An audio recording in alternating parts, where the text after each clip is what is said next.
हाँ जी, पंजाब ਦੇ cooperative inspector ਦੀ preparation ਕਰ ਰਹੇ ਸਾਰੇ ਸਟੂਡੈਂਟਸ ਨੂੰ ਚੇਤਨ ਭਾਰਤ ਲਰਨਿੰਗ ਵੱਲੋਂ ਪਿਆਰ ਭਰੀ ਸਤਿ ਸ੍ਰੀ ਅਕਾਲ। ਦੇਖੋ ਜੀ, ਆਖਰੀ ਦੇ 25-30 ਦਿਨ ਜਿਹੜੇ ਰਹਿ ਗਏ, ਇਹਨਾਂ ਦਿਨਾਂ ਦੇ ਵਿੱਚ ਅਸੀਂ ਟਰਾਈ ਕਰਾਂਗੇ ਤੁਹਾਡੇ ਨਾਲ ਬਹੁਤ ਸਾਰੇ MCQs ਅਸੀਂ ਸ਼ੇਅਰ ਕਰੀਏ। 2 GS ਦੀ ਪਲੇਲਿਸਟਾਂ ਪੈਰਲਲੀ ਚੱਲਣਗੀਆਂ। ਇੱਕ ਤੁਸੀਂ ਰਾਘਵ ਸਰ ਦੀ ਕਲਾਸ ਆਲਰੇਡੀ ਲਾ ਲਈ ਹੋਣੀ, ਜਿਹਦੇ ਵਿੱਚ ਅਸੀਂ ਇਕਨੋਮਿਕ ਇਸ਼ੂਜ਼ ਡਿਸਕਸ ਕੀਤੇ। On the course of next 7 to 8 days, ਅਗਲੇ 8-9 ਦਿਨਾਂ ਦੇ ਵਿੱਚ ਰਾਘਵ ਸਰ ਦੀ ਪੈਰਲਲ ਇਕਨੋਮੀ ਦੇ MCQs ਦੀ ਪਲੇਲਿਸਟ ਚੱਲੂਗੀ ਤੇ ਮੈਂ ਤੁਹਾਡੇ ਨਾਲ ਰੋਜ਼ ਪੋਲਿਟੀ ਦੇ MCQs ਡਿਸਕਸ ਕਰਾਂਗਾ। ਇਹਦੇ ਨਾਲ ਨਾਲ CSAT ਪੋਰਸ਼ਨ ਜਿਹੜਾ ਆਪਣਾ ਹੈਗਾ, ਉਹਦੇ ਲਈ ਤੁਹਾਨੂੰ ਸ਼ਾਮ ਨੂੰ 6 ਵਜੇ ਡੇਲੀ ਕਲਾਸ ਮਿਲ ਰਹੀ ਹੋਣੀ CSAT ਪੋਰਸ਼ਨ ਦੀ। ਜੇ ਤੁਹਾਡੇ ਬਿਯੋਂਡ ਦੈਟ ਕੋਈ ਡਾਊਟ ਹੁੰਦੇ ਆ CSAT ਤੋਂ ਰਿਲੇਟਡ, ਤੁਸੀਂ ਕਮੈਂਟ ਸੈਕਸ਼ਨ ਦੇ ਵਿੱਚ ਲਿਖਿਆ ਕਰੋ, ਸੋ ਦੈਟ ਜਿਹੜੀ ਨੈਕਸਟ ਕਲਾਸ ਅਸੀਂ ਲਈਏ ਉਸ ਕਲਾਸ ਦੇ ਵਿੱਚ ਅਸੀਂ ਤੁਹਾਡੇ ਪ੍ਰੀਵੀਅਸ ਕਲਾਸ ਦੇ ਡਾਊਟਸ ਵੀ ਆਨਸਰ ਕਰ ਸਕੀਏ। ਫੋਰ ਐਗਜ਼ਾਮਪਲ, ਮੰਨ ਲਓ ਅੱਜ ਜੇ ਮੈਂ ਤੁਹਾਨੂੰ 4 ਕੁਐਸਚਨ ਪੋਲਿਟੀ ਦੇ ਕਰਾਏ, ਕੋਈ ਤੁਹਾਡਾ ਡਾਊਟ ਬਣਦਾ ਹੈ ਪੋਲਿਟੀ ਦਾ, ਤੁਸੀਂ ਕਮੈਂਟ ਸੈਕਸ਼ਨ ਦੇ ਵਿੱਚ ਲਿਖੋ, ਸੋ ਦੈਟ ਕਿ ਨੈਕਸਟ ਕਲਾਸ ਦੇ ਵਿੱਚ ਮੈਂ ਤੁਹਾਡਾ ਡਾਊਟ ਵੀ ਐਡਰੈਸ ਕਰ ਲਾਂ। ਜਿਹੜੇ ਸਾਡੇ ਬੱਚੇ ਜਿਨ੍ਹਾਂ ਨੇ ਸਾਡੇ ਨਾਲ ਕੋਆਪਰੇਟਿਵ ਇੰਸਪੈਕਟਰ ਦੀ ਪ੍ਰੀਪਰੇਸ਼ਨ ਕੀਤੀ ਸੀ, ਉਹਨਾਂ ਦਾ ਕੋਰਸ ਫਿਨਿਸ਼ ਹੋਏ ਕਾਫੀ ਟਾਈਮ ਹੋ ਗਿਆ, ਤਾਂ ਉਹਨਾਂ ਦੀ ਰਿਵੀਜ਼ਨ ਹੋ ਜਾਏਗੀ ਇਹਨਾਂ MCQs ਦੇ ਥਰੂ। ਜਿਹੜੇ ਬੱਚਿਆਂ ਨੇ ਸਾਡੇ ਨਾਲ ਤਿਆਰੀ ਨਹੀਂ ਕੀਤੀ, ਉਹਨਾਂ ਨੂੰ ਵੀ ਦੇ ਮੇ ਹੈਵ ਅ ਥਿੰਗ ਔਰ ਟੂ ਲਰਨ। ਵੈਸੇ ਸਾਰਿਆਂ ਨੂੰ ਸਾਰਾ ਕੁਝ ਆਉਂਦਾ ਹੈ। ਚਲੋ ਪ੍ਰੀਪਰੇਸ਼ਨ ਸਟਾਰਟ ਕਰੀਏ। ਆਈ ਹੋਪ ਤੁਹਾਨੂੰ ਇਹ ਕਲੈਰਿਟੀ ਹੈ ਕਿ ਇੱਕ ਤਾਂ 12 ਵਜੇ ਰੋਜ਼ ਦੁਪਹਿਰ ਨੂੰ 12 ਵਜੇ until the day of your cooperative exam ਤੁਹਾਨੂੰ ਇੱਕ ਕਲਾਸ ਆਏਗੀ ਬੱਚੇ, ਜਿਸ ਕਲਾਸ ਦੇ ਵਿੱਚ ਅਸੀਂ GS ਦੇ ਕੁਐਸਚਨਸ ਡਿਸਕਸ ਕਰਾਂਗੇ। ਫਿਰ ਉਸ ਤੋਂ ਬਾਅਦ 6 ਵਜੇ CSAT ਤੇ ਉਸ ਤੋਂ ਬਾਅਦ 9 ਵਜੇ ਦੁਬਾਰਾ GS। ਹੁਣ ਇੱਕ ਕੁਐਸਚਨ ਆਉਂਦਾ ਵੀ ਕਰੰਟ ਅਫੇਅਰਸ ਕਿਵੇਂ ਕਰੀਏ। ਮੇਰੇ ਹਿਸਾਬ ਨਾਲ ਜਦੋਂ ਨਾਇਬ ਤਹਿਸੀਲਦਾਰ ਦਾ ਪੇਪਰ ਹੋਇਆ ਸੀਗਾ, ਉਸ ਤੋਂ ਮਹੀਨਾ 2 ਮਹੀਨਾ ਪਹਿਲਾਂ ਅਸੀਂ ਆਫਲਾਈਨ ਕਰੰਟ ਅਫੇਅਰਸ ਦੀ ਕਲਾਸਾਂ ਲਈਆਂ ਸੀਗੀਆਂ ਤੇ ਉਹਦਾ ਜਿਹੜਾ ਲਾਈਵ ਟੈਲੀਕਾਸਟ ਹੈਗਾ, ਕਲਾਸਰੂਮ ਟੈਲੀਕਾਸਟ, ਉਹ ਅਸੀਂ YouTube ਦੇ ਉੱਤੇ ਪਾਇਆ ਹੋਇਆ ਸੀਗਾ। ਨਾਇਬ ਤਹਿਸੀਲਦਾਰ ਪਲੇਲਿਸਟ ਦੇ ਨਾਂ ਤੋਂ ਕਰੰਟ ਅਫੇਅਰਸ ਦੀ ਸਾਡੀ ਵੀਡੀਓਜ਼ ਪਈਆਂ ਨੇ। ਮੇਰੇ ਹਿਸਾਬ ਨਾਲ ਜੇ ਕਿਸੇ ਨੇ ਵੀਡੀਓਜ਼ ਕਰਨੀ ਹੈ ਤਾਂ ਉਹ YouTube ਦੇ ਉੱਤੇ ਪਈਆਂ ਫ੍ਰੀ ਵੀਡੀਓਜ਼ ਸਫੀਸ਼ੀਐਂਟ ਨੇ ਕੋਆਪਰੇਟਿਵ ਇੰਸਪੈਕਟਰ ਦੇ ਐਗਜ਼ਾਮ ਦੇ ਕਰੰਟ ਅਫੇਅਰਸ ਲਈ। ਤੇ ਤੁਸੀਂ ਜੇ ਸਾਡੀ ਐਪ ਤੇ ਜਾਓਗੇ, ਉੱਥੇ ਤੁਹਾਨੂੰ PDFs ਵੀ ਮਿਲ ਜਾਣੀਆਂ। ਸੋ if you don't want to watch the videos, you can go through those PDFs। ਜੇ ਤੁਹਾਡੇ ਕੋਲ ਟਾਈਮ ਘੱਟ ਹੈ, ਹਾਲੇ GS ਦੇ ਪੋਰਸ਼ਨ ਪਏ ਨੇ ਜਾਂ ਫਿਰ CSAT ਪੋਰਸ਼ਨ ਦੇ ਵਿੱਚ ਪ੍ਰੈਕਟਿਸ ਉਨੀ ਜ਼ਿਆਦਾ ਨਹੀਂ ਕੀਤੀ ਹੋਈ ਤੇ you are spending good amount of time on CSAT or GS, then I would suggest do not go beyond 8 months। ਅੱਜ ਕੱਲ੍ਹ ਬੱਚੇ ਕਲਚਰ ਸਟਾਰਟ ਹੋ ਗਿਆ, UPSC ਦੇ ਵਿੱਚ ਤਾਂ ਫਿਰ ਵੀ ਸਮਝ ਆਉਂਦਾ ਹੈ, ਨੋਰਮਲ ਐਗਜ਼ਾਮਸ ਦੇ ਵਿੱਚ ਵੀ ਕਲਚਰ ਸਟਾਰਟ ਹੋ ਗਿਆ ਵੀ ਪਿਛਲੇ 2 ਸਾਲਾਂ ਦੇ ਕਰੰਟ ਅਫੇਅਰ ਕਰ ਲਓ, 3 ਸਾਲਾਂ ਦੇ ਕਰੰਟ ਅਫੇਅਰਸ ਕਰ ਲਓ। ਕੋਈ ਬੁਰਾਈ ਨਹੀਂ ਹੈਗੀ ਉਹਦੇ ਵਿੱਚ, ਬਟ ਮੈਂ ਇੱਦਾਂ ਰਿਅਲਾਈਜ਼ ਕੀਤਾ ਹੈ ਵੀ ਬਹੁਤ ਜ਼ਿਆਦਾ ਚੀਜ਼ਾਂ ਅਸੀਂ ਕਵਰ ਤਾਂ ਕਰ ਲੈਂਦੇ ਹਾਂ, ਪੇਪਰ ਦੇ ਵਿੱਚ ਰਿਕਾਲ ਨਹੀਂ ਹੁੰਦੇ, ਉਹਦਾ ਕੋਈ ਫਾਇਦਾ ਨਹੀਂ ਹੈਗਾ। ਸੋ if you are good with CSAT, if you are good with your GS, ਤੁਹਾਨੂੰ ਕੋਈ ਨਹੀਂ ਰੋਕ ਰਿਹਾ, ਤੁਸੀਂ 28 ਮਹੀਨੇ ਦੇ ਕਰੰਟ ਅਫੇਅਰਸ ਕਰ ਲਓ। But if you are not good with your GS, basic GS, if you are not good with your CSAT portion, then I personally feel ਜਿਹੜੇ ਤੁਹਾਨੂੰ ਰਿਟਰਨਸ ਆਉਣਗੀਆਂ ਹੋਰ ਮਹੀਨਿਆਂ ਦੇ ਕਰੰਟ ਅਫੇਅਰਸ ਕਰਕੇ, ਪਿਛਲੇ 12 ਮਹੀਨੇ ਦੇ, 16 ਮਹੀਨੇ ਦੇ, 20 ਮਹੀਨੇ ਦੇ, ਉਹ ਰਿਟਰਨਸ ਰਿਲੇਟਿਵਲੀ ਘੱਟ ਹੋਣਗੀਆਂ ਕੰਪੇਅਰ ਟੂ ਜੇ ਤੁਸੀਂ ਆਪਣੀ ਪੋਲਿਟੀ ਚੰਗੀ ਤਰ੍ਹਾਂ ਸਟਰੋਂਗ ਕਰ ਲਈ, ਆਪਣੀ ਇਕਨੋਮੀ ਸਟਰੋਂਗ ਕਰ ਲਈ, ਇਨਵਾਇਰਨਮੈਂਟ ਸਟਰੋਂਗ ਕਰ ਲਿਆ, ਉਹ ਜਿਹੜੇ ਟੌਪਿਕਸ ਜਿਹੜੇ ਕਲੀਅਰਲੀ ਮੈਂਸ਼ਨਡ ਨੇ ਸਿਲੇਬਸ ਦੇ ਵਿੱਚ। Clear? So I hope this whole series is going to be of some help, as has been students relationship with CBL always। ਬੱਚੇ feel free to write on the comment section ਜੇ ਤੁਹਾਨੂੰ ਕੁਝ ਵੀ ਲੱਗਦਾ ਹੈ ਵੀ sir ਜੀ ਆਪਾਂ ਇਹ ਚੀਜ਼ ਕਰ ਲਈਏ, ਇਹ ਚੀਜ਼ ਕਰੀਏ, ਨਾ ਕਰੀਏ, ਕੋਈ ਵੀ ਤੁਹਾਨੂੰ curiosity ਹੈਗੀ ਹੈ, ਕੋਈ lack of clarity ਹੈ ਜਾਂ ਕੋਈ ਵੀ ਡਾਊਟ ਹੈਗਾ, ਜਿੰਨਾ ਵੀ ਸਾਡੇ ਬਸ 'ਚ ਹੈਗਾ ਅਸੀਂ ਟਰਾਈ ਕਰਾਂਗੇ to the best of our knowledge we will guide you to। तो चलो करते हैं स्टार्ट। सब तो पहला MCQ, the preamble of the Constitution of India is। ਪਹਿਲਾ ਕੁਐਸਚਨ ਜਿਹੜਾ ਹੈਗਾ ਉਹ ਇਹ ਕਿ ਪੇਪਰ ਦਾ ਲੈਵਲ ਕਿੰਨਾ ਰਹੂਗਾ, ਕਿੰਨਾ ਨਹੀਂ ਰਹੂਗਾ। As I have always said ਕਿ 90% ਆਫ ਦੇ ਟਾਈਮਸ ਪੇਪਰ ਦਾ ਲੈਵਲ ਜੇ ਤੁਸੀਂ ਅਸੈਸ ਕਰਨਾ ਹੈ ਤਾਂ ਉਹ it wood B nice if you don't ask any of ਦੇ ਇੰਸਟੀਟਿਊਟਸ। CBL ਨਹੀਂ ਦੱਸੂਗਾ ਪੇਪਰ ਦਾ ਲੈਵਲ ਕੀ ਹੈ, ਪਾਸਟ ਈਅਰ ਪੇਪਰ ਚੈੱਕ ਕਰੋ, ਉਸ ਦੇ ਥਰੂ ਵੀ ਤੁਹਾਨੂੰ ਥੋੜ੍ਹੀ ਜਿਹੀ ਇੱਕ ਉਹ ਮਿਲ ਜੂਗੀ, ਇੱਕ ਇਨਸਾਈਟ ਮਿਲਦੀ ਹੈ। ਹੁਣ ਪੇਪਰ ਦਾ ਲੈਵਲ ਉਸ ਤੋਂ ਥੱਲੇ ਵੀ ਜਾ ਸਕਦਾ, ਉਸ ਤੋਂ ਉੱਤੇ ਵੀ ਜਾ ਸਕਦਾ, ਪਰ ਉਹ ਤਾਂ ਫਿਰ ਮੇਰੀ ਐਡਵਾਈਸ ਲਈ ਵੀ ਉਹਨਾਂ ਦੀ ਟਰੂ ਹੈ। ਮੈਂ ਤੁਹਾਨੂੰ ਕਹਿੰਦਾ ਪੇਪਰ ਸਿੰਪਲ ਆਊਗਾ, ਪੇਪਰ ਔਖਾ ਆ ਸਕਦਾ and the other way around. So it wood B wise if you stick to previous year papers levels, so that and other papers that are being conducted by the same body। PPSC ਨੇ ਜੇ ਕੋਈ ਹੋਰ 4 paper ਲਏ ਨੇ, ਉਹਨਾਂ paper ਦਾ ਜਿਹੜਾ level ਹੈਗਾ that is a right kind of pointer to assess the level of the exam compared to my advice or anybody's advice for that matter। Anyways, first question is the preamble of the Constitution of India is। part of the constitution but has no legal effect, not a part of the constitution but has legal effect, but no legal effect either, part of the constitution and has same legal effect as any other part, a part of the constitution but has no legal effect independently of other parts. Now we know Keshav Nanda Bharati judgment ਜਿਹਦੇ ਵਿੱਚ supreme court ਨੇ ਕਿਹਾ ਸੀਗਾ ਵੀ ਯਾਰ ਸੁਣੋ ਪਹਿਲੇ हमसे गलती से मिस्टेक हो गया, ਪ੍ਰੀਐਂਬਲ ਜਿਹੜਾ ਹੈਗਾ ਇਹਦਾ ਵੀ ਇੱਕ ਇੱਕ ਵਰਡ ਦੇ ਉੱਤੇ VOTING ਹੋਈ ਹੈ, ਬਾਕਾਇਦਾ ਉਦਾਂ ਹੀ ਪਾਸ ਕੀਤਾ ਪ੍ਰੀਐਂਬਲ ਨੂੰ ਵੀ ਜਿਵੇਂ ਆਪਾਂ ਬਾਕੀ ਕਲੌਜ਼ਸ ਪਾਸ ਕੀਤੇ ਹੈ। independently just by itself preamble may not serve the purpose, but ਜਦੋਂ ਵੀ ਕਦੇ ਕਿਸੇ ਵੀ ਆਰਟੀਕਲ ਦੇ ਵਿੱਚ ਐਂਬੀਗੁਇਟੀ ਹੈ and we want to see ਕਿ ਯਾਰ ਜਦੋਂ ਇਸ ਆਰਟੀਕਲ ਨੂੰ ਕਨਸਟੀਟਿਊਸ਼ਨ ਫਰੇਮਰਸ ਲਿਖ ਰਹੇ ਸੀਗੇ what was going on in their mind, so the key to the minds of the framers of the constitution ਉਹ ਕੀ ਹੈਗਾ preamble, so of course it's a part of the constitution, it may not have legal effect independently but it definitely helps the judiciary to interpret the constitution, so answer is D. Next question, which of the following terms were added to the preamble of the constitution by constitutional amendment 1976? Socialist, secular, integrity, fraternity. बड़ा simple question है, all of you know कि socialist, secular and इंटैग्रिटी ਇਹ ਤਿੰਨ words ਜਿਹੜੇ ਹੈਗੇ ਨੇ ਇੰਦਰਾ ਗਾਂਧੀ ਜੀ ਨੇ 1976 ਦੇ ਵਿੱਚ ਕਨਸਟੀਟਿਊਸ਼ਨਲ ਅਮੈਂਡਮੈਂਟ ਕਰਕੇ ਐਡ ਕੀਤੇ ਸੀਗੇ। ਯੂ ਆਲਸੋ ਨੋ ਕਿ ਵਰਡ ਜਿਹੜਾ ਹੈਗਾ ਐਂਡ ਵੀ ਪਾਇਆ ਗਿਆ ਸੀਗਾ ਇਸੇ ਟਾਈਮ ਤੇ, ਐਂਡ ਯੂ ਨੋ ਕਿ ਪਹਿਲਾਂ ਕੀ ਸੀਗਾ ਯੂਨਿਟੀ ਆਫ ਦੀ ਨੇਸ਼ਨ ਸੀਗਾ, ਫਿਰ ਯੂਨਿਟੀ ਐਂਡ ਇੰਟੈਗ੍ਰਿਟੀ ਹੋ ਗਿਆ। ਤਾਂ socialist, secular and integrity answer would be 1, 2 and 3. B should be the right answer. Yep. चलो, which one of the following is a correct description of Indian federal system?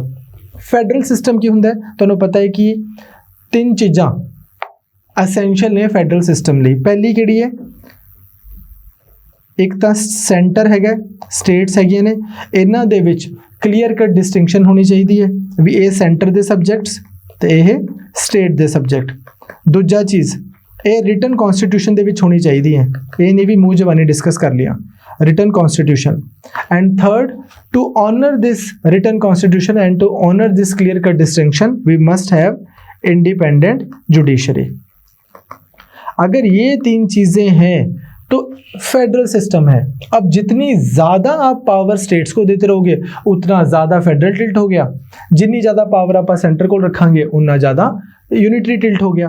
But bare minimum जोड़ा है भी federal system किनू कहांगे आप dual form of polity where centre exist, union exist as well as states exist. ਤਾਂ India ਦਾ ਜਿਹੜਾ federal system ਹੈ ਉਹਦੇ ਲਈ ਇਹਨਾਂ ਵਿੱਚੋਂ ਕੀ ਕਰੈਕਟ ਹੈ? ਇੰਡੀਆ ਦੇ ਵਿੱਚ ਡਿਊਅਲ ਸਿਟੀਜ਼ਨਸ਼ਿਪ ਹੈਗੀ ਹੈ? ਨਹੀਂ ਹੈਗੀ। ਅਮਰੀਕਾ ਦੇ ਵਿੱਚ you are a citizen of a state as well as of the union. States have equal representation in the council of states? ਨਹੀਂ, ਇੱਦਾਂ ਵੀ ਨਹੀਂ ਹੈਗਾ।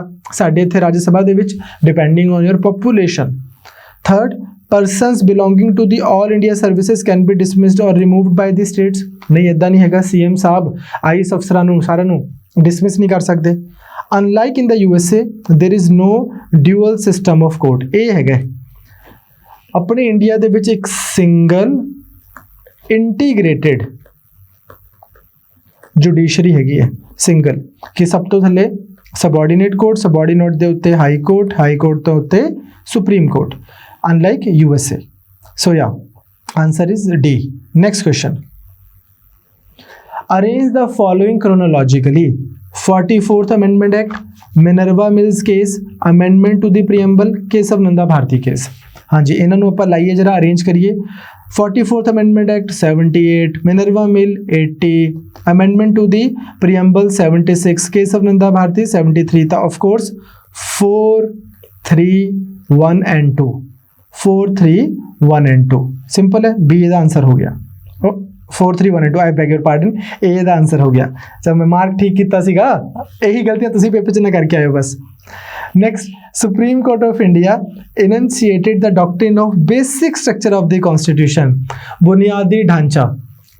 ਸੁਪਰੀਮ ਕੋਰਟ ਆਫ ਇੰਡੀਆ ਕੀ ਕਹਿੰਦੀ ਹੈ ਪਾਰਲੀਮੈਂਟ ਨੂੰ ਵੀ ਯਾਰ ਦੇਖੋ ਬਿਲਕੁਲ ਸਹੀ ਗੱਲ ਹੈ, ਤੁਹਾਡੇ ਕੋਲ ਪੂਰਾ ਰਾਈਟ ਹੈ, ਪੂਰਾ ਹੱਕ ਹੈ ਕਨਸਟੀਟਿਊਸ਼ਨ ਨੂੰ ਅਮੈਂਡ ਕਰਨ ਦਾ, ਇਹਨੂੰ ਚੇਂਜ ਕਰਨ ਦਾ, ਬਟ ਤੁਸੀਂ ਉਹ ਵਾਲਾ ਪੋਰਸ਼ਨ ਨਹੀਂ ਕਨਸਟੀਟਿਊਸ਼ਨ ਦਾ ਚੇਂਜ ਕਰ ਸਕਦੇ ਜਿਹੜਾ ਕਿ ਬੁਨਿਆਦੀ ਢਾਂਚਾ ਹੈ। ਜਿਵੇਂ ਇੱਕ ਕਮਰੇ ਦੇ ਵਿੱਚ ਮੈਂ ਕਹਿਦਾ ਵੀ ਤੁਸੀਂ ਸਵਿਚ ਚੇਂਜ ਕਰ ਦਿਓ, ਪੇਂਟ ਚੇਂਜ ਕਰ ਦਿਓ, ਪਰਦੇ ਚੇਂਜ ਕਰ ਦਿਓ, ਬਟ ਤੁਸੀਂ ਨੀਵਾਂ ਨਹੀਂ ਪੱਟ ਸਕਦੇ ਨਵੀਂ। ਹੁਣ ਕਨਸਟੀਟਿਊਸ਼ਨ ਦਾ ਬੇਸਿਕ ਸਟਰਕਚਰ ਕੀ ਹੈ? ਉਹ ਕਹਿੰਦੇ ਅਸੀਂ ਦੱਸਾਂਗੇ, ਜੁਡੀਸ਼ੀਅਲ ਰਿਵਿਊ ਹੋਇਆ ਕਰੂਗਾ ਤੇ ਅਸੀਂ ਦੱਸਿਆ ਕਰਾਂਗੇ। ਉਹ ਕਹਿੰਦੇ ਜੇ ਆਪਾਂ ਜੁਡੀਸ਼ੀਅਲ ਰਿਵਿਊ ਨਾ ਕਰਾਈਏ ਤਾਂ ਆਪਾਂ ਹੀ ਦੱਸ ਦਈਏ। ਉਹ ਕਹਿੰਦੇ ਸੁਪਰੀਮ ਕੋਰਟ ਜੁਡੀਸ਼ੀਅਲ ਰਿਵਿਊ ਕਰੇਗੀ। This itself is part of basic structure। so केड़े केस च होया है? केशव नंदा भारती केस में सबसे पहले जिक्र किया गया बेसिक स्ट्रक्चर का, ऑफिशियली सुप्रीम कोर्ट ने किया। नेक्स्ट आता है which of the following are the defining features of liberal democracy. यार इत्थे ना मैं तुहाडे नाल अदरवाइज एक गल करना चाहता बच्चे नाल, जदों भी आपां लिबरल डेमोक्रेसी वर्ड यूज करते हैं ना, इत्थे लिबरल का मतलब ये नहीं हैगा that they must believe in liberal principles, they must believe in free market economy. इदां भी हो सकता है भी कोई एक कंट्री हैगी है, जिवें इंडिया ही ला लो, इंडिया दे विच प्रोग्रेसिव टैक्सेशन हुंदी है, अमीर तो टैक्स लेके आपां गरीब नूं वंडना है। इंडिया दे विच सरकारी हस्पतालों दे उत्ते खर्चा हुंदा है, वो पैसे कितों तो आ रहे होने, लोग टैक्स दे रहे ने। इंडिया दे विच सोशलिस्ट प्रिंसीपल जिहड़े हैगे ने, समाजवादी प्रिंसीपल, वैलफेयर पॉलिसीज़ बहुत ज़्यादा चलदियां ने। फॉर एग्जाम्पल जे किसी कोल नौकरी नहीं हैगी, अनस्किल्ड लेबर करना चाहता है, सरकार एमजी नरेगा चला रही है, वो पैसे कितने तो आ रहे होने, तो आप कहते हैं भी यार इंडस्ट्रियलिस्ट हो गया या बाकी हो गए, उन्होंने तो टैक्स लेता आप रीडिस्ट्रीब्यूट करता। नाउ डज दैट मीन कि इंडिया एक सोशलिस्ट प्रिंसिपल्स को फॉलो कर रहा है? अपने डीपीएसपी मैक्सिमम जिहड़े हैगे ने सोशलिस्ट इन नेचर ने, बिल्कुल सही। डज दैट मीन इंडिया हुण लिबरल डेमोक्रेसी नहीं हैगा? सो लिबरल डेमोक्रेसी का मतलब ना बच्चे जरूरी नहीं हैगा भी you have to believe in liberalism. Liberalism means individualism, liberalism means free market economy, laissez faire. Liberal democracy का इत्थे मतलब की है वी आर देखो फ्री एंड फेयर इलैक्शनस होणगे, एक इंडिविजुअल जिहड़ा हैगा उहदे उत्ते लिमिटेड अमाउंट ऑफ रिस्ट्रिक्शंस होणगियां, ਉਹਦੇ ਕੋਲ फ्रीडम ऑफ स्पीच होएगी, एक्सप्रैशन होएगा, फ्रीडम ऑफ मूवमेंट होएगी। All these principles that we believe in, equality होएगी कंट्री दे विच, स्टेटस नूं लैके बहुत ज़्यादा मतलब स्टेटस नूं लैके इन द सेंस कि सरकारी सैंक्शनड हायर या लोअर क्लास नहीं होएगी। हुण जे मान लो कोई बंदे ने ज़्यादा मेहनत करके ज़्यादा पैसे कमा ले तभी इट, बट सरकार नहीं ऐसा करेगी कि ये राय साहब हैं, ये राय बहादुर हैं, ये मतलब जैसे सरकार ये सर है, ये लॉर्ड है, इदा दी चीज़ां नहीं होणगियां। इक्वालिटी होएगी, फ्रीडम होएगी, सैकुलर सिस्टम होएगा, बंदा जिहड़ा मर्जी रिलीजन नूं मन्ने या किसी भी रिलीजन नूं ना मन्ने, and so on. So liberal word से आपने कभी भी एग्जाम में कंफ्यूज नहीं होना कि अरे तो एसेंशियली जो है इसका मतलब फ्री मार्केट इकोनॉमी है। Liberal democracy as such is this kind of democracy where an individual is given equal amount of rights। clear? ताकि ये constitutional government based on formal usually legal rules। ठीक है जी। ये भी सरकार जिहड़ी हैगी है संवैधानिक तरीके नाल चल रही है, एक अपना आइन जिसको बोलते हैं कि एक आइन है, एक संविधान है, उसके हिसाब से सरकार चल रही है। ये नहीं भी राजा दा बेटा अगे फिर राजा, उसका बेटा फिर अगे और राजा, this is not the situation. Second, it guarantees of civil liberties and individual rights। तीसरा, it invests political authority with potentially unlimited power। ना लिबरल डेमोक्रेसी होएगी जो हमेशा क्या होएगा, वहाँ पर कॉन्स्टिट्यूशन होगा। वो कॉन्स्टिट्यूशन मतलब हमेशा चाहे रिटर्न हो चाहे अनरिटर्न हो, कॉन्स्टिट्यूशन होगा, और वो कॉन्स्टिट्यूशन क्या करेगा, जो पॉलिटिकल अथॉरिटी है इसको लिमिट करेगा। अब नरेंद्र मोदी जी कल को ये नहीं कह सकते कि यार देखो तुहाडी कचहरियां दे विच किन्ने सारे केस ने, लियाओ 5-6 मैनू फड़ा दो, मैं विला ही हुंदा मैं मार्क कर दिया करांगा। नो, जुडिशरी का काम जुडिशरी करेगी। चाहे आप कितने भी हाई लेवल पे हो, एक छोटे लेवल के जज का भी केस उठा के मोदी जी अपने पास नहीं लेके जा सकते। सो जुडिशरी का काम जुडिशरी करेगी, एग्जीक्यूटिव का काम एग्जीक्यूटिव करेंगे, लेजिस्लेचर का नाम है लेजिस्लेचर करेगा। एक कॉन्स्टिट्यूशनल तरीके से सरकार चलेगी। So third option is incorrect. So correct option would be 1 and 2 only. Limited form of government भी बोलते हैं बच्चे इसको। लिमिटेड फॉर्म ऑफ गवर्नमेंट मतलब जहां पे कॉन्स्टिट्यूशन लिमिट करता है कि कोई भी पावरफुल बॉडी कल को ऐसा ना करे कि वो बोले कि यार हम ही सारे सिस्टम को चला लें, चाहे वो इंडिविजुअल हो चाहे वो कोई ऑर्गेनाइजेशन हो। Next, with reference to the federal system in India, which of the following statements are correct? States have no right to secede from the union under the constitution of India। बिल्कुल ठीक है। ਪ੍ਰਦੇਸ਼ਾਂ ਕੋਲ ਇਹ right ਨਹੀਂ ਹੈਗਾ ਵੀ ਉਹ ਦੇਸ਼ ਕੋਲ ਇੰਡੀਆ ਤੋਂ ਵੱਖ ਹੋ ਜਾਣ, ਉਹਨਾਂ ਦੇ ਕੋਲ ਕਨਸਟੀਟਿਊਸ਼ਨ ਦੇ ਵਿੱਚ ਫੈਡਰਲਿਜ਼ਮ ਦੇ ਵਿੱਚ ਇਹ ਰਾਈਟ ਨਹੀਂ ਹੈਗਾ। ਦੂਸਰਾ, just advocacy of secession will have the protection of freedom of expression। अगर मैं ये बोलूँ कि यार मैं तो सिर्फ हले नारे दे रहे हैं, हले तो मैं सिर्फ पूछ रहे हैं लोगों तो, मैं थोड़े जे जयकारे जे लवा रहा है भी चलो भी इंडिया तो आप अड होइए, अपनी नवी कंट्री बनाइए, ये तो मेरी freedom of speech and expression है। सो नहीं, ये जो एक्सेप्शंस दी हुई हैं freedom of speech and expression में, उसमें I am not given this protection कि जहाँ पे मैं यही बोलूँ कि now that I have freedom of speech and expression, तो चलो आपने सुना होगा वो JNU वगैरह का पता नहीं कहाँ का केस था कि वो नारे लग रहे थे भारत तेरे टुकड़े होंगे हजार, तो बोल रहे थे freedom of speech and expression है, तो वो ऐसा नहीं है, रीजनेबल रिस्ट्रिक्शन लगेगी उसके ऊपर। तो करेक्ट आंसर क्या है? One only. जो प्रदेश हैं उनके पास में अलग होने का राइट नहीं है। अब इसमें कभी किसी और क्लास में कभी डिटेल में डिस्कशन करेंगे, आज आगे बढ़ते हैं। विच of the following is the first state in India formed on the basis of languages? Kerala, MP, Andhra और Uttar Pradesh. We all know Telugu भाषी लोगों ਲਈ ਆਂਧਰਾ ਪ੍ਰਦੇਸ਼ ਸਭ ਤੋਂ ਪਹਿਲਾਂ ਬਣਿਆ ਸੀਗਾ। ਇਸ ਤੋਂ ਪਹਿਲਾਂ ਵੀ ਇੰਡੀਆ ਦੇ ਵਿੱਚ ਵੱਖ-ਵੱਖ ਪ੍ਰਦੇਸ਼ਾਂ ਦੀ ਡਿਮਾਂਡ ਸੀਗੀ, ਕੋਈ ਧਰਮ ਦੇ ਨਾਂ ਤੇ, ਕੋਈ ਕਿਸੇ ਹੋਰ ਨਾਂ ਤੇ, ਤਾਂ ਫਿਰ ਇੰਡੀਆ ਨੇ ਫਾਈਨਲੀ ਰਿਅਲਾਈਜ਼ ਕੀਤਾ ਵੀ ਯਾਰ ਲਿੰਗੁਇਸਟਿਕ लैंग्वेज के बेसिस पे जे प्रदेश बनाने पैण तो वो बना देंगे, कोई टेंशन वाली गल नहीं, ठीक है। And that's how Andhra Pradesh was formed. Next, हालांकि ये तो बहुत लड़बड़ के बना था पर इवेंचुअली बाद में। विच of the following provisions of the constitution became effective from 26 November 1949? Elections, citizenship, emergency provision, appointment of the जजेस। ये क्वेश्चन आई थिंक किसी स्टेट पेपर ਦੇ ਵਿੱਚ ਆਇਆ ਹੋਇਆ, ਆਪਾਂ ਤਾਂ ਪਾਇਆ ਇੱਥੇ। ਕਈ ਵਾਰੀ ਹੁੰਦਾ ਨਾ ਵੀ ਯਾਰ ਪੰਜਾਬ ਵਾਲੇ ਨੂੰ ਲੱਗਦਾ ਵੀ ਯਾਰ यूपी ਵਾਲਿਆਂ ਨੂੰ ਦੇਖ ਲਓ ਜਰਾ ਉਹਨਾਂ ਨੇ ਕੀ ਕੁਐਸਚਨ ਪੁੱਛਿਆ, यूपी ਨੂੰ ਲੱਗਦਾ ਰਾਜਸਥਾਨ ਵਾਲਿਆਂ ਨੂੰ ਵੇਖ ਲਓ ਉਹਨਾਂ ਨੇ ਕੀ ਕੁਐਸਚਨ ਪੁੱਛੇ। ਸੋ ਇਹ ਕੁਐਸਚਨ ਪਹਿਲਾਂ ਆਇਆ ਹੋਇਆ ਹੈ ਕਿਸੇ ਸਟੇਟ ਐਗਜ਼ਾਮ ਦੇ ਵਿੱਚ। ਇਹਦਾ ਕਰੈਕਟ ਆਨਸਰ ਹੈ ਬੱਚੇ ਇਲੈਕਸ਼ਨ ਐਂਡ ਸਿਟੀਜ਼ਨਸ਼ਿਪ, ਆਰਟੀਕਲ 324 ਤੇ 5 ਤੋਂ ਲੈ ਕੇ 11। ਸਿਟੀਜ਼ਨਸ਼ਿਪ ਤਾਂ ਸਾਰੇ ਬੱਚਿਆਂ ਨੂੰ ਪਤਾ ਹੀ ਹੈ ਵੀ ਯਾਰ ਇਹ ਤਾਂ ਇਮੀਡੀਏਟਲੀ ਇਨ ਇਫੈਕਟ ਆ ਹੀ ਗਿਆ ਸੀਗਾ।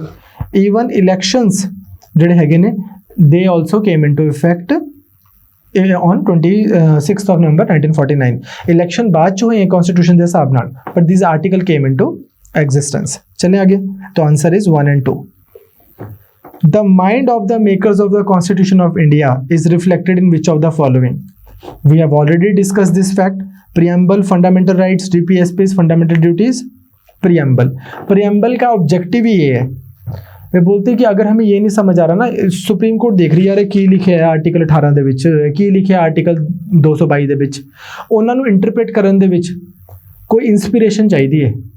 that guiding star would be the preamble of India। preamble, in the light of preamble you are interpreting the rest of the constitution, so that way it is the mind, it is a key to the mind of the makers of the constitution।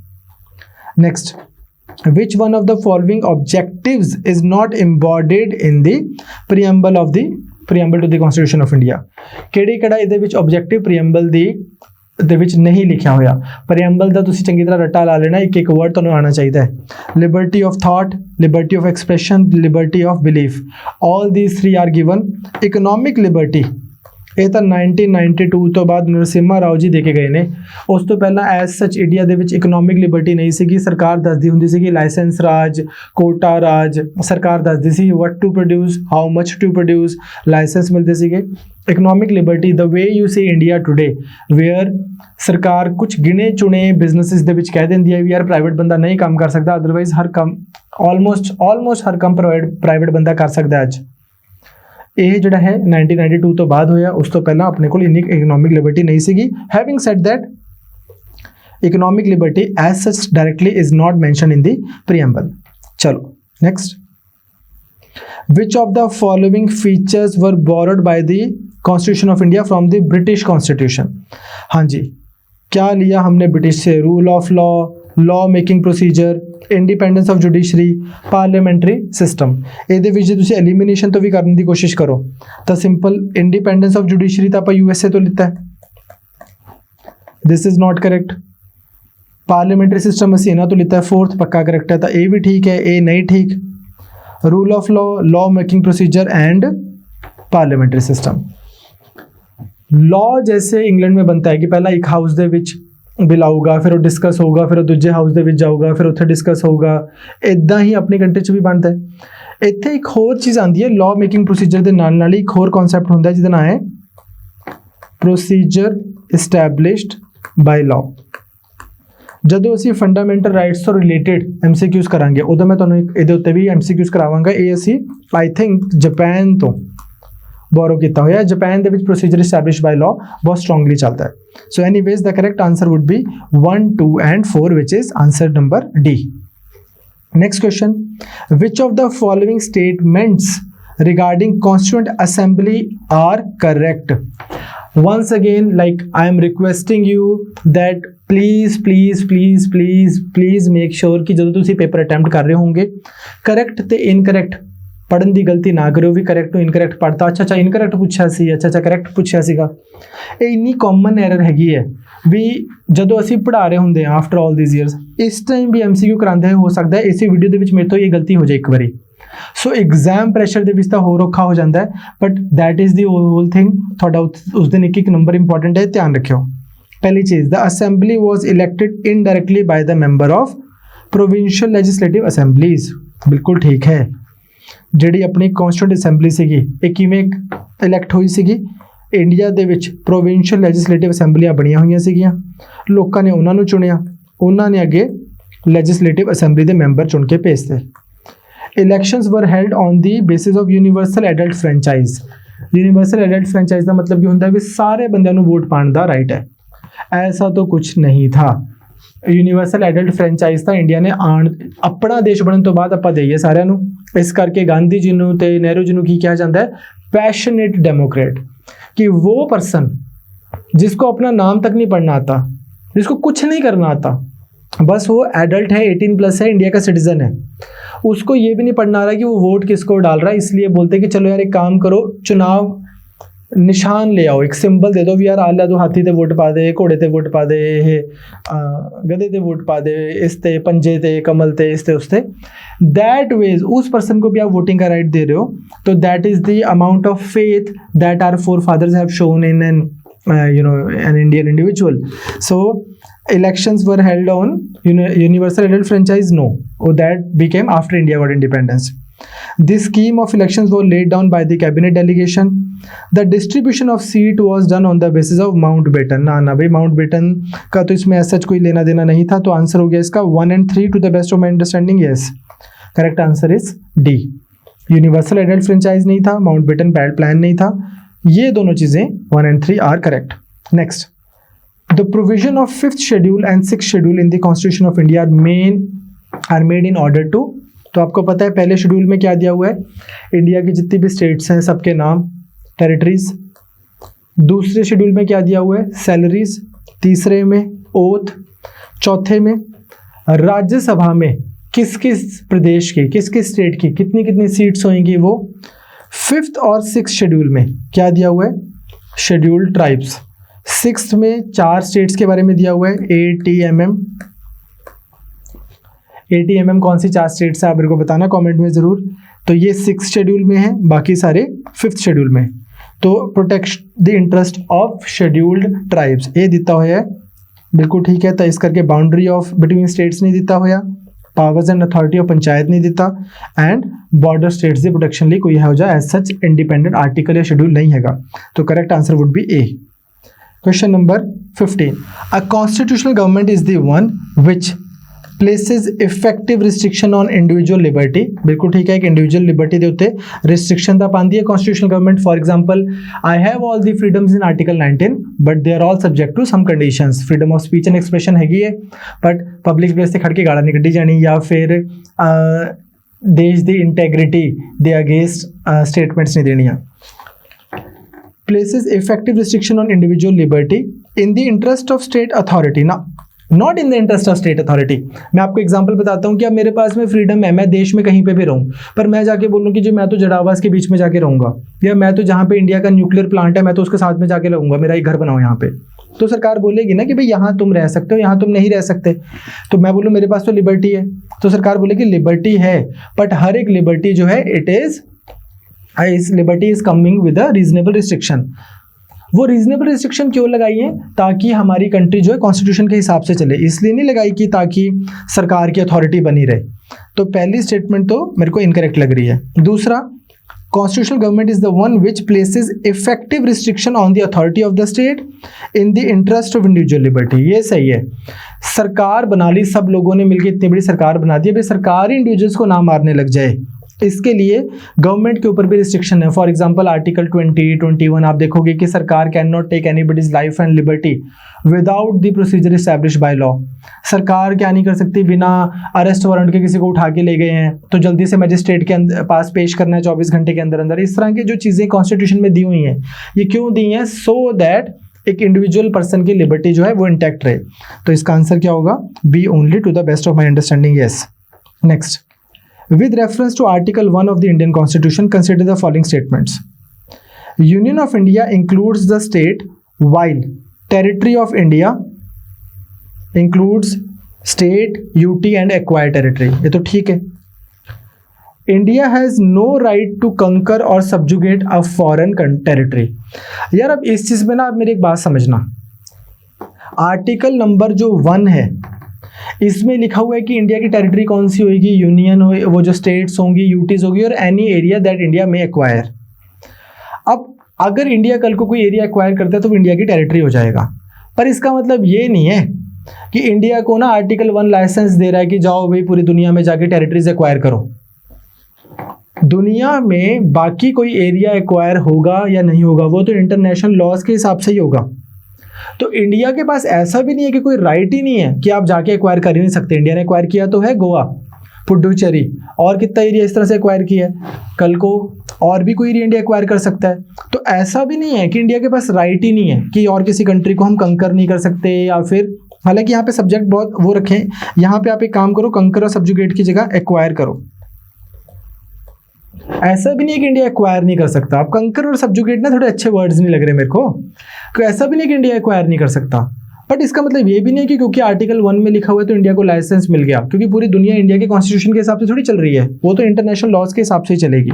So that ways if you see India has no right to acquire a foreign territory, that is an incorrect statement. India has every right to acquire the territory, but उसका procedure क्या होगा वो जो international laws बताएंगे। पहली statement तो बिल्कुल ही ठीक है। ठीक है जी, चलें आगे। So 1 only. Next question, according to article 3 of the constitution of India, the parliament by law can declare war on any country, alter the boundaries of any state, increase the area of any state, establish an autonomous council with in any state. अब इसका answer क्या होगा? हमने इसका answer दिया जी C. Now you may wonder कि sir autonomous council with in state ये भी तो पार्लियामेंट ही करता है, बट यहाँ पे क्या है, अकॉर्डिंग टू आर्टिकल 3। इन चीज़ों का आपको पॉलिटी में बहुत ध्यान देना है कि अगर आपसे क्वेश्चन पूछा है, किसी एक पर्टिकुलर आर्टिकल का स्कोप पूछा है, इंडिपेंडेंटली चाहे वो चीज़ सही हो, पर उस आर्टिकल के स्कोप के बियॉन्ड है, तो फिर आप उसको मार्क नहीं करोगे। तो आर्टिकल, आपको पता है कि आर्टिकल 2 और आर्टिकल 3 यही दो चीज़ें हैं जो बात करती हैं पॉलिटिकल रीऑर्गेनाइजेशन की। आर्टिकल 2 बात करता है कि अगर आपको बाहर से कोई टेरिटरी इंडिया में ऐड करनी है, सिक्किम जैसी, पुडुचेरी, मतलब पौंडीचेरी, गोवा जैसी। आर्टिकल 3 किस चीज़ की बात करता है? इंटरनल रीऑर्गेनाइजेशन की। So according to article 3, India can alter the boundaries of any state, India can increase the area of any state. Question number 18, Dhar commission recommended the reorganization of states on the basis of administrative convenience rather than on linguistic basis. Second, Fazl Ali Commission rejected language as the basis of reorganization of the states. JBP committee accepted language as the basis of reorganization, which led to the formation of first linguistic state. Which of the following are correct? Now, आपको पता है कि फजल अली ने तो consent दिया था कि हाँ यार लैंग्वेज के बेसिस पे आप बना सकते हो, और जेवीपी ने मना किया था। तो 2 और 3 एक पुठियाँ लाई हुई हैं दोनों स्टेटमेंटा। फर्स्ट स्टेटमेंट इज बिल्कुल correct, only one, that Dhar commission recommended the reorganisation of states based on administrative convenience rather than on linguistic basis. ठीक है जी, next question, consider the following statements regarding cabinet mission plan. The Muslim League accepted the cabinet mission plan. The representatives of princely states were to be nominated by the heads of princely states. देखो जो तो है British provinces, उत्थे तो कहते भी election करा लो तो इनडायरेक्टली अपने बंदे जड़े हैगे हैं वो भेज के कॉन्स्टिट्यूएंट असैंबली बना लो। जेडी प्रिंसली स्टेट्स ने और राजे जड़े हैगे ने अपना अपना nominated person they can send over. So second statement is correct, पर जो कैबिनेट ने प्लान दिया था उन्होंने अपना प्लान दे दिया नॉनदलेस, पर वो मुस्लिम लीग को और इनको कहाँ समझ आया था। तो इसलिए इसकी which of the following statement is not correct, one is not correct, Muslim League accepted the cabinet mission plan, that is not the correct statement. Next, who among the following illustrated the constitution of India, Nandlal Bose, Prem Bihari Narayan Raizada, Vasant Krishna Vaidya and none of the above. I think the correct answer would be Nand Lal Bose. ਇਹਨਾਂ ਦੇ ਉੱਤੇ ਦ print ਦੇ ਵਿੱਚ ਬਹੁਤ ਵਧੀਆ article ਵੀ ਆਇਆ ਸੀਗਾ। ਜਦੋਂ ਤੁਸੀਂ ਇੰਡੀਆ ਦਾ ਕਨਸਟੀਟਿਊਸ਼ਨ ਦੇਖਦੇ ਹੋ ਤਾਂ DPSPs ਦੇ ਉੱਤੇ ਵੀ ਇੱਕ ਨਾ ਉਹ ਆਈ ਥਿੰਕ ਉਹ ਫੋਟੋ ਬਣੀ ਹੁੰਦੀ ਹੈ ਬਹੁਤ ਸੋਹਣੀ, ਵੀ ਅਰਜੁਨ ਕ੍ਰਿਸ਼ਨ ਭਗਵਾਨ ਰੱਥ ਚਲਾ ਰਹੇ ਨੇ ਤੇ ਅਰਜੁਨ ਖੜਿਆ, ਇੱਦਾਂ ਇੱਦਾਂ ਕਰਕੇ ਇੰਡੀਅਨ ਪਿਕਚਰਸ ਬਣੀਆਂ ਹੋਈਆਂ ਨੇ, ਬਹੁਤ ਸੋਹਣੀ ਇਲਸਟ੍ਰੇਸ਼ਨ ਕੀਤੀ ਹੋਈ ਹੈ। ਉਹ the credit goes to Nand Lal Bose for his illustrations। so with this आज थोड़ा ਜਿਹਾ ਪਹਿਲਾ ਦਿਨ ਹੈਗਾ, ਥੋੜਾ ਲਾਈਟ ਰੱਖਦੇ ਹਾਂ, 20 MCQ ਆਪਾਂ ਕੀਤੇ, ਕੱਲ ਤੋਂ ਆਪਾਂ ਹੋਰ ਥੋੜੇ MCQs ਵਧਾਈ ਜਾਵਾਂਗੇ। पॉलिटी ਦੇ through these MCQs your entire polity will be covered, through economic MCQs economy will be covered, and likewise all the GS subjects we will cover through MCQs। just keep on studying, do your hard work, if there is anything we can help you with, do get in touch with us। all the best।